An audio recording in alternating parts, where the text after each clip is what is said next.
कवितेचं शीर्षक आहे पाऊस. पाऊस पहिल्या सरीचा, पाना पानातून ओघळणारा, तापलेल्या धरणीला प्रेमाने न्हाऊ घालणारा, मातीच्या सुगंधाने अवघ्या सृष्टीत दरवळणारा, प्रेमिकांच्या मनाला अनामिक ओढ लावणारा. पाऊस कधी हट्टाने रुसून पाठ फिरवणारा, शेतातलं बी बियाणं करपवून टाकणारा, कधी अवकाळी येऊन पीक पाणी नासवणारा, बळीराजाच्या उभ्या कष्टांवर पाणी फिरवणारा.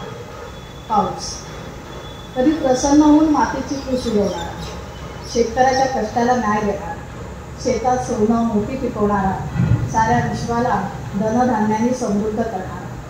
पाऊस आषाढातला मुसळधार चिंब कोसळणारा, शेत मळे डोंगर दऱ्यातून अवखळ गुंडाळणारा, नदी नाले विहिरी भरून ओसंडून वाहणारा, नव्या सासूवाशिनीला माहेर सोडून लावणारा. पाऊस कधी 11-11 राक्षसी तांडव करणारा, चक्रीवादळ पूर सुनामी घेऊन येणारा, झाडे माणसे घर संसार सारा काही वाहून नेणारा, एका क्षणात डोक्याचं नव्हतं करणारा.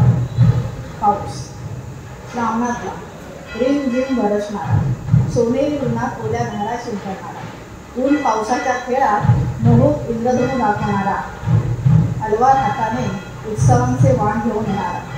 पाऊस कधी असा तर कधी तसा, आपल्याच मनाचा राजा तसा, दोष का द्यावा त्याला तू तरी माणसा, दोष का द्यावा त्याला तू तरी माणसा, तुझ्या स्वार्थी उन्मादाचा तो उठवतोय कसा, तुझ्या स्वार्थी उन्मादाचा तो उठवतोय कसा.